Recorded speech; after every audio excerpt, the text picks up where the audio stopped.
Welcome to another episode of Squawk Talk. We've got our an awesome member of the faculty here, and I just can't resist. I'm just gonna have to tell you right away what it is. Today on the show we have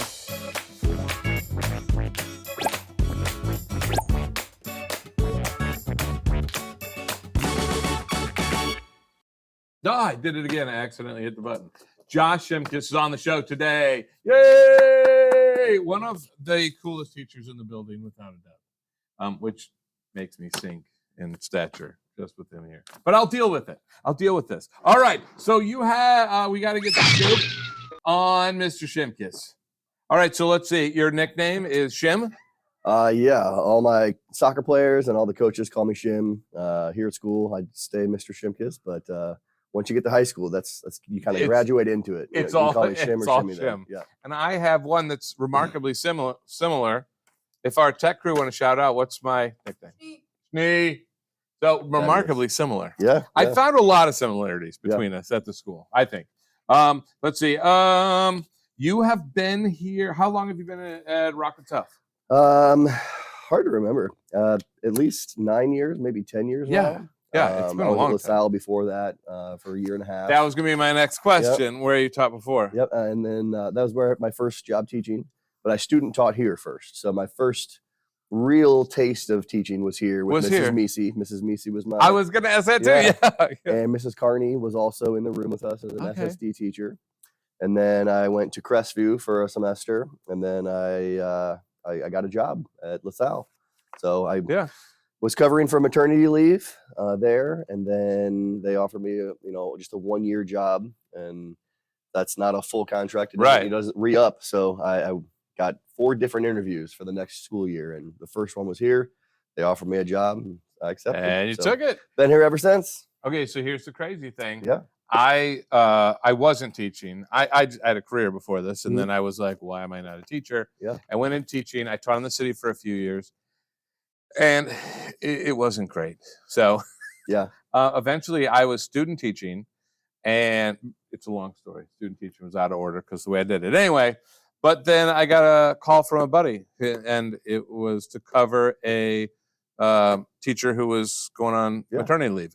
And then my luck was that she then stayed home for the next year, and then she decided not to come back. So that's how mine was too. It was a whole year and a half. Yeah, she was the same person that I subbed for. Yeah. So and then she left, so I didn't have to apply anywhere. Right. Well, there you go. Got to be See, more similarities. Yes. That's what I'm saying. It's weird. All right. The hair definitely too. Right. Yeah, that's a big similarity. Right. Yeah. See, but you have a good head. Back in this is not going to interest anybody, but back when ER was on TV and there was a big thing. Who was it? Who's the main actor from that? Now he does everything. Anyway, it was close shave, and I did it. It didn't look good. It didn't look good. It was bad. So as it thins, which it's doing, as you go, it's going to be bad. I did it in college. When I was 18, I started losing it. But when I was in college, I was Shrek. So I shaved it all off and painted my head green. And I was like, this isn't that bad. And it's way easier than having to worry about it. And I don't look bald like with my widow's peak. So I just, since college, I've been shaving my head like this. Yeah, well, and I've always been more embarrassed for people that try to, because when my father, that was my, yeah. He had the lid. We used to call it the lid, and it was like we'd go in the car with the windows up, and you'd just flap around. That's hilarious. Yeah, it was embarrassing. So. I worked with a guy in college, Ray Castry, one of my mentors, but I always had his head shaved. Yeah, and then he explained one time. So 1 year, I just thought I'm gonna shave it real close, and he shaved it, and then he shaved it all the way, and it never grew back. So he didn't have a choice. Yeah, he just stayed with it. All right. So this is just interesting for us. Yes. You guys can deal. All right. Let's see. We go back to all your jobs. So you did time at McDonald's? Yeah, that was my first job. How old were you? I was 15 when I started. I did that. You had to get permission. Yep, I had to have a work permit. Yeah. And then I did it through school. So we had a work study program. Oh, yeah. So I had to work either 2 hours. I had to work on average 2 hours a day. So I didn't work during the week at all because of soccer, but I had to work 14 total hours in the week. Yeah. And so I usually did that on the weekends. I would work 8 hours on Saturday, 8 hours on Sunday, and got my time in, but it allowed me to do more things in high school I got to travel and do some stuff with soccer, and I got to go to New York and learn about marketing as part of the work program and what you need to do there. So and you had money for gas and things like that you barely. I got like 10 miles to the gallon, so I was basically just working to drive to work. Back when we had the old yes. I'm much older than you, but still, yes. And you played soccer like all well, when did you start? So probably when I was 3 or 4, I started kicking the ball around. Cool. Yeah. And I never played club soccer. I always just rec soccer, played for my church. I played at my school, and just never. I wanted to be held down to one sport. I played 5 different sports in high school, and so I just wanted to do it all. And so I didn't ever play in college, but played through high school and was planning to play on a club team in college. But the president of the club graduated the year before I went down to SEMO, so they didn't have a team anymore. No one stepped up to take over. Oh, so there wasn't even the opportunity. Nope. But it kind of worked out because I ended up getting a job at the rec center, and I was in charge of training all the officials and setting up for soccer games and softball games. Yeah, and wow. All the different intramurals that they did. So I ended up meeting a lot of people and having a lot of fun. And a really well-rounded experience, not just I played. And I wouldn't have been able to do that if I had to travel with soccer and train every day. So right, it absolutely. Worked out. Absolutely. A lot of experience. That's very cool, which probably makes you a better coach now. Yeah, that's awesome. And you're currently high school soccer coach? Yes, I coach the girls start in less than a month. The boys season was in the fall. We lost in the district championship. We lost the last 3 years to the state champions. So we like to think we're second place the last 3 years. And where are they from? And the year before that, same? So the prior 2 years was Fort Zumwalt South, and then this year it was Webster. Really? So all close to home. St. Louis teams. It's just really competitive here. So but hey, second place is not exactly. Yeah. Right. Yep. All right. I want to start. Let's see. We got a story here. A story about camping and the skunk. Yes. It's been a long time since that. So I don't remember how old I was. I was young, definitely early elementary days, and we had a pop-up camper, so we would take that out every once in a while, and we were all sitting in lawn chairs around the campfire. It was dark, and apparently everybody else already knew, but I was not privy to that information. And I see a creature crawling across, like underneath my father's chair, and I kind of look at it, trying to figure out what it is. And so it was right there. And I realized what it was, and skunks are smelly, and so I was scared. I screamed, "There's a skunk!" And I jumped up and I start running, and my dad is like, "Dude, I'm sitting here. If you scare him, I'm the one that gets skunked, not you." So I don't know what happened, because I was in the camper and they were all still out there. But nobody got sprayed. Nobody got sprayed. We were safe. We were safe. No tomato juice. We were fine. It was good. Right, because that's the way to kill that smell, which I hear doesn't really work, and you smell like tomatoes, but it's just better. It's fun. Yeah, it's not as bad. Right, exactly. Luckily, I've never been sprayed. Yeah, I haven't either. I hear, though, that skunks are actually really tame and nice animals. You can have them as pets. They can remove those glands if you need to, but a lot of people have them as pets and they don't even remove the glands. They're just nice, and they know that they're not going to spray them because they're not in danger. Right, exactly. So as long as they're not a threat. Yeah, they're good. That's wild. I didn't know you didn't have to remove the glands, because a lot of people like to do it. Yeah, you don't want an accident, but no, right, exactly. Right. Would you like to come over? No, you don't want to come over. Yes, you do not want to come wait over 2 weeks. All right, so I say let's jump to Spill. Let's talk about some photos you provided for the show today. Yeah. Over here. So obviously this is. So that was with the girls soccer program. That's our only state championship on the girls side. So that was a few years ago. We went to Kansas City. I've been there 3 times now for soccer, and the other 2 times we got second place in state. And this time we finally won. But that's all good. That's all stuff to be proud of. Very fantastic. This was the year before COVID too, so a lot of those girls planned on going back to the state championship the next year, but we didn't have Didn't have the opportunity, right? Season didn't even start. So we had tryouts and then went on spring break and didn't come back. Never came back, right? Yeah. Yep, that is how it went. Oh my gosh. All right, let's see. What do we have here? So this is actually a picture from our honeymoon. Oh, so wow. we took Lucas with us to Virginia. So we went through the mountains. This is one of the days that we spent in the Smoky Mountains. On the way there, we spent one day, stayed the night, and then another day, and then left and continued on to Virginia, which was another couple miles. Mrs. Shimkus likes to chill on the beach, and I'm like, you can do that here, just without the sand. Right. If I'm on the beach, I'm building a sandcastle. But I can only do like one day of that. So I got my mountains. We got our hiking in. We may or may not have seen a copperhead that was sitting underneath the bench that she was waiting at because she didn't want to go to the top of the mountain. Which is why she'd rather be on the beach. Exactly. Lucas and I continued up the mountain, and she sat on a bench and was like, I'll be here when you get back. And we came back, and there was just this copperhead chilling right behind it, and we went along our way. Right. We did not mess with the copperhead. Well, and they don't want anything to do with you, really. Yeah. No. Unless they have to. Right. So well, and I'm more along the lines with you. The sand is a great idea until you get home and there's still sand everywhere. For weeks. I used to play sand volleyball. I did too. That's how I know this. Spray off before you leave, but it would still be. You dive once for that ball, and it's not coming out of several crevices. It's so much worse than turf, but turf is bad too because you get the little rubber pellets in your shoes. Right, which I never played on turf. Yeah, we never had that. We had. So luckily, our turf at the high school though, it's like coconuts.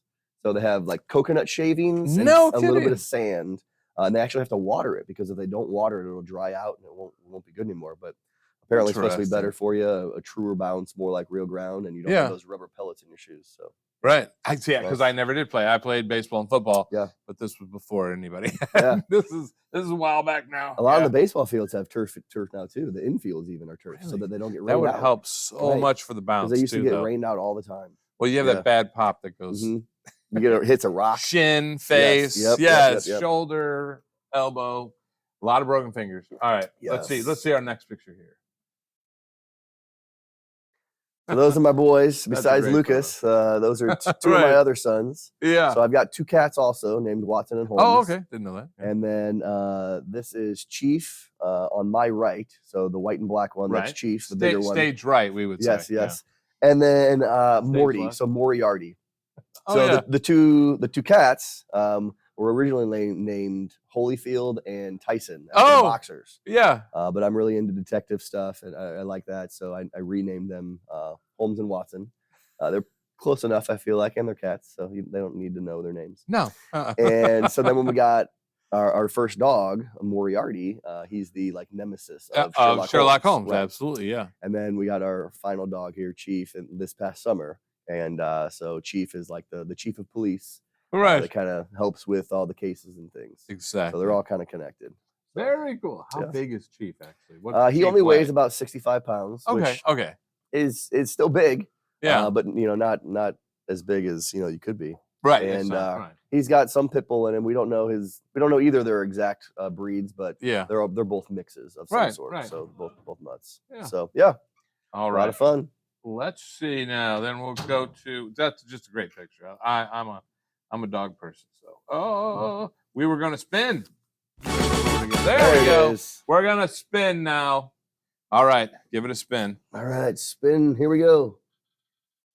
What are we getting? Sock 'em. All right, rock 'em, sock 'em, robots. Bring it on. Here we go.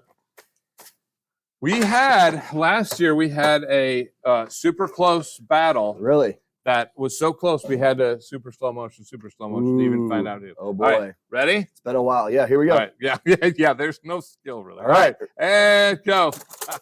Oh! Hey, you totally won. See, I don't know if there's how easily they're supposed to do that. We'll just give it to you though. I don't know. That's quick. Make sure they're both. Yeah, that was go again then. And go. Yeah, he's just popping off right. I think he is. I don't know. Is it me doing something? You? All right. I don't know. We'll try again. All right. Is he down all the way? Round 3. All right, ready? Yep. Go. Yeah. I think the students have broken it. Is it if I hit both? Oh, if you hit both. Okay. Let me just not hit both at the same time. All right. All right. We'll try a real one. All right, go. Oh, I'm down 2 now, though. All right. I think it maybe it's not working. We're gonna have to get a new one or go a new set. Anyway, it was knocked me out 4 times. So what are you gonna do? Even in the last week, we knocked each other out, but I was still down way more. You definitely got the calls.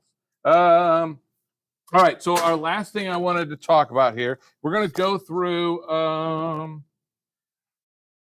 There were many survey questions. Yeah. And just see what you came up with here. And then I picked the other story for the end here.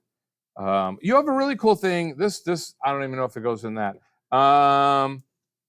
There was a student who was struggling and failing, and you kept working with them. Lunchtime, study, blah, blah, blah. And it just sounded like an awesome teacher experience. Yeah, so I've had probably 3 or 4 instances like this over the past few years where I don't want to say I made them cry, but they were in tears. They were disappointed, very upset about their grades. Science is hard. Middle school science is a lot of brand new words they've never seen before in their lives. Yeah, and I can relate. We're talking about stuff that you can't see. They're so small. These different ideas that are just brand new to them, and it's a different kind of concept. And it's not just memorizing information. Yeah. But you are like applying that information. Yes, absolutely. And so a lot of students struggle with that. And to this point, throughout middle school or throughout elementary, there's not like numbered grades. And so when they get to middle school and they start seeing that, oh, I've got a C or a D or an F, that's scary. And so these students that really care and are upset about these grades will come and be like, hey, I'm studying. What am I doing wrong? Like, why am I getting these low grades? Right. And so what are you studying? Well, I'm studying the vocabulary words. I know the definitions of all these words. And I said, okay, well, you know the definition, but do you understand what the words mean? And how to apply? Use that, yeah. Right. So you understand that the mitochondria is the powerhouse of the cell, but what is it? Where's it at? How does it work? Why does it work that way? And if you can apply that information, then you can be successful. Yeah. So I've had probably 4 different students like this that were so upset and disappointed and found a way to be successful. And those students went from having D's and F's to having A's and B's. And they've come back to me after being 8th graders and being in high school and told me that, hey, like, your class was the hardest class that I had throughout middle school, but I appreciate it. I'm glad that it was like that because now I'm in high school and I understand how to do stuff and how to be successful when I'm faced with those challenges. And you started them on understanding actual study skills rather than just rote memory. Yeah. I tell them, I was just kind of smart as a kid. I didn't have to study. And so I didn't study. And so when I got to high school and college, I failed classes. I had to retake 3 different classes in college because I failed.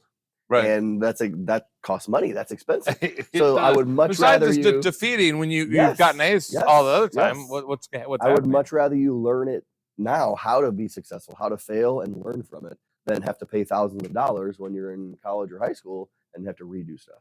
And feel that defeat. As an adult, which is it's a heavier weight than a kid's like bummed, but you're like, wait a minute, quick memory. I thought I was smart. What's going on? Yeah, no, that's great, and what you're doing for students is awesome. That's fantastic. All right, one of your favorite activities is photography.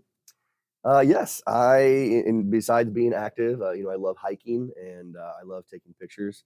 I don't love taking pictures of people. Ironically, I like nature, mountains, landscapes, bugs. I have a macro lens, so I get real close up on bugs and flowers and yes, and decaying things. So I at my old house before Mrs. Shimkus and I got married, and we have our own house now, but I had an entire wall of like 15 different canvases that I printed out from different trips that I've been on with students throughout the many years that I've been here in Rockwood. But I had a lot of opportunities to go to the Smoky Mountains and the Great Lakes and the Tetons. Right, the Grand, I did the Grand Virginia Tetons. Beach. I went to all these different places with students, and so lots of different opportunities to take pictures and do things, and it's just a lot of fun. And get and then capture those mememories too. Exactly. Yes. That is awesome. All right, we got to talk a little bit about video games. Okay. Too. Couple things. So you started with the NES. Yes. So the SNES, so the Super Nintendo was my first. First Super console. NES. Yeah. Right. And my first game was Super Mario Brothers. So I beat all 94 levels of that a couple of different times. Wow, yeah. And the hidden levels, for a long time, the hidden levels got me. I couldn't find them, but I've beaten them many times now. So on the Switch, now that the retro games came back, I've spent some time playing those. Playing the classic. Yeah, yes. I have a YouTube channel and communicate. I was on a YouTube show recently. From my system was a ColecoVision, which was 2 systems before. Sure. Mine was right before there was a crash. No one cares about this either, but there was a video game crash in like 84, 85. Okay. And then actually the first game on the system I had, ColecoVision, was Donkey Kong. And that was Nintendo's first game in the country. Yeah. And then after that all crashed and everything, then they came out with the NES and then Super NES. And so, Anyway, I thought, so I also wanted to talk with you because I know the new Zelda game is coming out. Very excited about. Got to be on the radar for you. Yes. I've been watching on trying to figure out what I'm going to do, but I recently started playing Breath of the Wild, like replaying Breath of the Wild. I started a new account. Lucas may or may not have deleted my second account, so I had to make a third account. Right. May or may not have. Yes. Allegedly. And so I'm like, I got to remember the controls. I got to remember all the story. Like, I got to get back into it so that when the new one comes out, I'm ready to roll. Okay, and you may not even know this. I think the history of Zelda was actually a complete text game. I did not know that. I think it was entirely text-based. I'm going to look that up. There's a lot of text now. I mean, so Lucas loves the story, loves the reading and everything, and I'm kind of like, click. I want to battle those monsters. I want to find the cool weapons. I want to do all that stuff. Right. And, the story's fine, but the first time through. The second and third time, I'm just clicking. Right, now you're like, yes. Just spam click. Please give me that. Get past that. All the dialogue. I want to go adventure. Right, exactly. And occasionally they make you stay on the dialogue. Like, why didn't you give me an out for this? I know what it said. Yeah. There's numerous things we could go on about. I'm going to try to wrap up here. Right. Your pet peeves. Being a really rational person, things drive you crazy. And sounds like follow through, really. People don't just follow through with the minimal. Well, even simple things though, like when you're loading the dishwasher, and there's lids. If lids are in the bowl spot, taking up that space, they could be on the edges, taking up zero space. Like the cups are there, and so you got to line the edges with the lids, and then it's just the whole thing. Yeah, it's just it falls in other areas, really. Or asking for help when you just like on Google Classroom, right? Like most of the time, you're gonna do the first post, the top post. Right. So when you're trying to find something, if it's not in the top post, you click on the second post and you see if it's there. And if it's still not there, you click on the third post. Then at that point, maybe you can ask, and try to figure stuff out. And I'm not opposed to helping by any reason, but try and fail. Just today, we had kids stacking egg cartons, but they only stack one specific way. If you've turned them, they won't stack correctly. Right. And so they told me I was mean because I wouldn't help them. And I said, no, but if you fail, you're going to learn from that failure. You're going to, but back to the whole thing. Yes. You're going to learn to problem solve. You're going to try something different. And when you try something different, that's when you're going to be successful. If you keep doing the same thing over and over, you're going to keep failing over and over. Exactly. And so you got to learn how to. And it'll eventually force you to try some. And exactly. Most of the things in Tech Crew for the Falcon players are, here's the stuff. I don't know how to use it. Try it. Right. What do you think you got to do? Do you think it needs to be plugged in? Why don't you start there? I'll be back. And usually stuff, it's like, well, it's not working, Mr. Schneider. How'd you hook it up? And just let them go. I don't know. This says input, but it seems you might have plugged an out. I'm just gonna walk away. I'll see it. And then you come back, and then the next time you see them, they're showing somebody else. They're like, that's not right. You got the they're actually explaining because they understand it on a different level. Right. There's just too many other things. I think we're gonna have to jump puns. We're definitely in line with puns. Yes. And we'll just do a quick one here. Roller coasters, love them or hate them? I'm gonna go with hate them. The drop. I love sideways and fast. Yeah. But when I drop, my stomach just does it. Take it. Yeah. See, I love that drop. The thing I noticed as I've gotten older is the harshness of some of them. Some of them are like smooth and they roll, and the next one you're like, yeah. It's like, that spine used to just bend. Yeah. I could jump. I could do anything, and now it's like, that has results. Yeah, I mean, I would love to go like skydiving, but I don't think I can because like the straight down, it just kills my stomach. Well, and the people I talk to, that when you hit, you've slowed down a lot, but you haven't slowed down that. Right. It really, somebody messed up their back when they did it and stuff. I'm like, because I would love to do it, but there's sometimes there's consequences. You didn't plan on. Horror movies, love or hate? love them, and my wife hates them, and I haven't seen a good horror movie in forever. Oh, all right. The thrillers she sometimes is okay with, if it's suspenseful. Yes. But the horror, the gore, the jump scares, she can't do it. So yeah, I don't watch them very often anymore. Now, and I have a love for the really old ones that are pretty bad. They still can get you. They can still scare you, and you're involved. But some of it's just bad. Right. But you also have a laugh that you weren't was an unintended laugh. Right. Yes. Pickles. Love them. Reading. I love reading. I read a lot, but I read with my ears and not my eyes. I haven't read a book with my eyes since high school, probably. Yeah. But I have over 300 books in my Audible library, and I've listened to many books multiple times. So, and I've just gotten into the Audible books, but I already probably have 20. I used to do 30. A ton of driving, and so I'd be in the car for 2 hours a day. Like, I need to do something, so I would listen to books. I'd finish like a book a week in the car. Yeah, and I love music, but when you're trapped, it's not the same as when I put it on just to enjoy it. Yeah. Yes. Summer, love or hate? I love summer. I like the relaxation. I could go without the 100-degree temperatures. That's the only thing I hate about it. I'm just always wet in the summer. Yes. You walk outside, you're clean. You walk out. I'm eating and I'm sweating because I'm eating. It's just it's annoying. It's too much. But I like the relaxation. I like the freedom. I like to be able to be outside. When it's 20 degrees, it's harder to be outside. It's easy to be outside when it's warm. Yeah. So exactly. I like the in-betweens. It's the perfect. Yes. Extrovert or introvert? You put both. Yeah. So when I am around people that I have never met before and know for a fact that I will never see again, I don't have any problem talking to them, being funny with them, jumping into whatever it is that they're doing. But when there's a chance that I have to make an impression and see them again and interact with them again, that worries me, and so I'm much more reserved and inside myself then. When I'm with my friends, I'm an extrovert. Exactly. I'll go out and I'll do anything. So I have a close knit group of friends that I'm myself around, and then when I'm around people that I don't know as well, but I know that I have to know them, I'm an introvert. I gotta keep to myself. So, I love staying at home, playing video games, being with my family, being with my pets. Or your close friends, or So I would say I'm more introverted because I don't actively go out and meet people and find places where you're right.